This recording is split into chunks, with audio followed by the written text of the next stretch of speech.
Kemudian Al-Imam Syafi'i juga orang yang keberadaannya pernah dikasih bocoran nama Nabi Muhammad. Ada hadis Rasulullah SAW yang hadis ini kalau dilihat-lihat kayaknya mengarah ke Imam Syafi'i. Rasulullah kasih isyarat kedatangan Imam Syafi'i. Dan ini pendapat Imam Ahmad bin Hanbal. Imam Ahmad bin Hanbal ini gurunya Imam Bukhari. Imam Ahmad bin Hanbal juga muridnya Imam Syafi'i. Beliau mengatakan ada hadis Nabi Muhammad, riwayat Imam Ahmad berarti ini ya, yang bunyinya alimu Quraisyin yamla'u tibaqal ardi ilma. Satu ulama dari keturunan Quraisy ilmunya akan merata di seluruh pelosok bumi. Hadis Nabi bunyinya begitu. Alimu Quraisy, seorang ulama dari keturunan Quraisy, yamla'ul arda ilma, ilmunya akan memenuhi bumi ini, kata Rasulullah. Imam Ahmad mengatakan hadis ini isyarat kepada Al-Imam Syafi'i. Karena Imam Syafi'i ilmunya dipakai sama semua umat Islam sedunia. Dia kan penganut madhab Imam Syafi'i kagak semua dunia. Iya oke, madhabnya enggak semua. Indonesia udah pasti Hadramut Syafi'i, dan beberapa Malaysia dan beberapa gitu ya. Tapi ada ilmunya Imam Syafi'i yang rata ke seluruh dunia. Ilmu apa? Usul fikih. Di Maroko orang belajar, di Madinah belajar, di Hijaz, di Yaman, di Maroko, di India, di Afrika, Sudan, semua belajar ilmu usul fikih. Dan ilmu usul fikih itu ilmunya Imam Syafi'i. Karena semua madhab butuh ilmu itu. Kalau enggak baca Quran hadis jadi rancuh. Ya. Jadi ilmunya luar biasa Imam Syafi'i, memenuhi seluruh pelosok bumi. Sehingga Imam Ahmad bin Hanbal mengatakan asy-Syafi'i lin-nas kasyams lidunya. Imam Syafi'i untuk manusia keberadaannya seperti matahari untuk dunia. Semuanya butuh dan semuanya kena manfaat matahari. Semuanya butuh ilmu itu dan semuanya merasakan manfaat ilmu itu, sadar ataupun enggak sadar. Kemudian Al-Imam Syafi'i ini orang yang diantara kehebatan, kejeniusan beliau itu kalau debat sama orang selalu menang. Kan banyak orang-orang yang hasud sama Imam Syafi'i ya. Imam Syafi'i kan naik daun banget di zamannya. Cepet banget naik daunnya, pamornya itu cepet naiknya Imam Syafi'i karena kecerdasannya, kejeniusannya menyelesaikan berbagai macam masalah. Sampai-sampai itu kalau habis ngajar ada aja orang yang mau debat yang enggak setuju dengan pendapatnya Imam Syafi'i. Ada aja. Murid-muridnya sampai pada cerita begini. Kita ini murid Imam Syafi'i kalau habis ngaji suka ngeliatin ada yang datang mau coba-coba ngedebat Imam Syafi'i. Kita nih ngelihat dia belum debat aja udah ngenes bawaannya. Ya, itu disebutin di kitab Syiar Alamin Nubala. Jadi asal pengajian selesai, murid-murid pada duduk, tahu-tahu datang satu orang, muridnya ngeliatin nih. Ngapain ini orang ke guru ya? Muhammad bin Idris. Saya tidak sependapat dengan antum dalam masalah ini. Itu muridnya dari jauh, ya, bunuh diri loh, mati dah. Mati dah. Siap-siap loh. Gue udah ngenes pakai ngomong begitu loh. Jadi semua orang yang pernah mendebat Imam Syafi'i semuanya dipatah, enggak ada yang pernah menang. Semuanya ngakuin dan mereka ngakuin. Sadaqta, ente benar. Benar. Ana akuin, ana salah. Ansaftu, ana insaf, ana ikut. Gitu. Tapi ada orang-orang yang bisa mengalahkan Imam Syafi'i. Imam Syafi'i sendiri mengatakan, "Ma jadaltu 'aliman illa ghalabtuh." Setiap kali aku debat dengan orang cerdas, orang berilmu, aku pasti menang. Wa ma jadaltu jahilan illa ghalabani. Tapi setiap saya debat dengan orang bodoh, saya pasti kalah. Jadi Imam Syafi'i itu kalau debat sama orang pinter menang mulu, kalau debat sama orang bodoh kalah mulu. Paham ente? Paham? Paham enggak? Kalau orang pinter enak nih nyambung dikasih ngakuin dia, benar Bang, naam.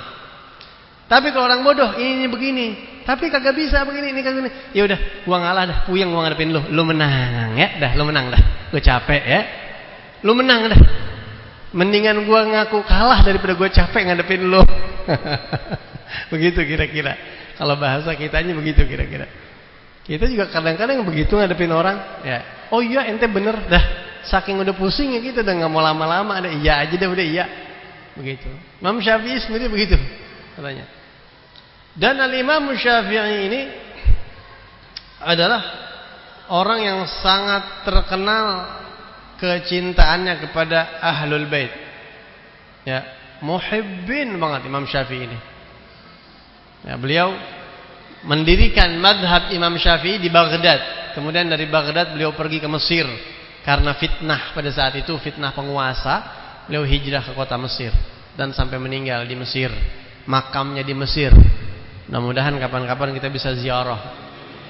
Ana niat banget, pengen banget ziarah ke sana, insyaallah ada rezeki, pengen banget insyaallah ziarah ke Imam Syafi'i. Ini Imam Syafi'i muhibbinnya luar biasa sama ahlu baiti Rasulillah. Nah, kita orang Indonesia ini kan madhabnya Syafi'i. Ya. Kudunya mah jangan cuma ngikutin kunutnya. Jangan cuma wudunya yang diikutin. Bukan cuma madhab dalam segi ibadahnya yang diikutin, tapi juga mahabbah sama ahlul baitnya seharusnya diikutin, seharusnya.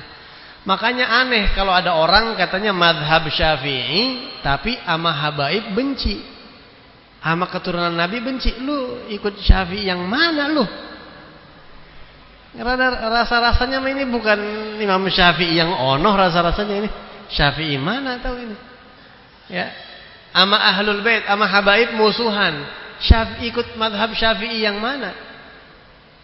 Kagak ada. Imam Syafi'i itu kalau baca kitab fikih Imam Syafi'i, Masya Allah. Kalau baca sejarahnya Imam Syafi'i, Masya Allah. Antum bisa lihat. Kalau anda heran, kiai, ulama, madhab Syafi'i, tapi benci sama habaib, sama keturunan Nabi Muhammad. Itu anda heran, anda nggak nyambung tuh. Kenapa?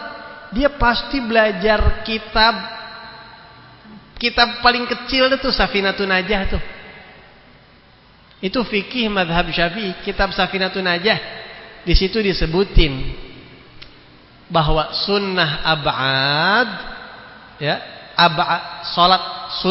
sunnah salat yang kategorinya sunnah ab'ad. Yang sunnah ab'ad ini kalau kita lupa atau kita tinggalkan, maka kita sujud sahwi disunnahkan. Di antaranya apa? Baca sholawat kepada keluarga Nabi di duduk tasyahud akhir. Jadi siapapun Anda harus menghormati, mendoakan, mengagungkan keluarga Nabi di dalam sholat. Kalau enggak sujud sahwi kamu. Sampai Imam Syafi'i mengatakan dalam syairnya, ya ahla baiti Rasulillahi hubbukumu fardun minallahi fil kitabi anzalahu. Wahai ahlul bait Rasulillah, mencintai kalian adalah fardun, kewajiban dari Allah yang Allah turunkan dalam firman-Nya, qul la as'alukum alaihi ajra illa al-mawaddata fil qurba. Ini Imam Syafi'i yang ngomong. Kafakum min azimil gadri annakum man la yusalli alaikum la salata lahu. Kalau orang pengen tahu martabat kalian, tingginya kedudukan kalian, cukup tahu satu ini aja nih. Apa itu? Salat kalian cacat kalau kalian tidak bersolawat kepada ahlul bait. Ya. Cukup kalau orang mau tahu derajat kalian wahai ahlul bait, siapapun salatnya cacat kalau tidak solawat kepada antum wahai ahlul bait di dalam salatnya, di dalam tasyahud. Allahumma shalli ala sayyidina Muhammad wa ala ali sayyidina Muhammad.